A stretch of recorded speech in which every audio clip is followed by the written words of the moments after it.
My name's Rob Larson. I'm the Olympic Training Director at Tucson Trap and Skeet Club, Tucson, Arizona.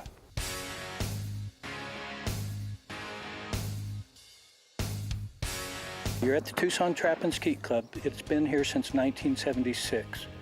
We started with 12 traps and have grown to 50 traps now.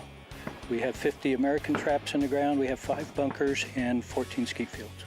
It was just built for entertainment, and once people started competing, then the competition started coming in. And about 15 years ago, we started holding the Spring Grand American here, and we have about 1,000 competitors here for 2 weeks.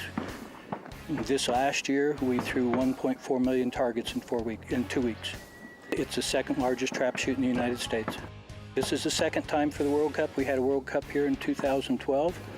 2012 was a very good year for the World Cup here. We actually equaled or exceeded 5 world records, and everybody had a good time. When I started here, we had 1 skeet field that would throw Olympic targets.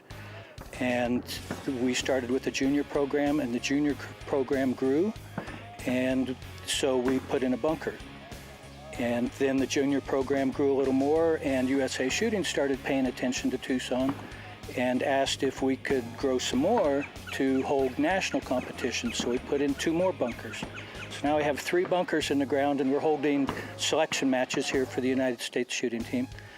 And then we were asked if we wanted to grow a little more so we could hold the World Cup, and we had a very good, nice benefactor that helped us. Funding is very important, and so now we have the 5 bunkers and the 14 skeet fields. We welcome common people to come shoot. As you know, the attendance to Olympic-style shooting matches is down, and the participation's down. And we know that our youth are the only people that can bring that up. And so that is what we've really been geared for. We have all kinds of competitions during the year for the youth. We have actually the Arizona State Junior Olympics here in 2 weeks after the World Cup's over. So, and we'll have 100 youth here from all over Arizona competing here for a chance to go to the National Junior Olympics. We only do about 2 to 3 international and national competitions here a year. We have room to do a lot more if people want to come. But our shoot season is normally from October until May. After May, it starts getting hot. This is the desert.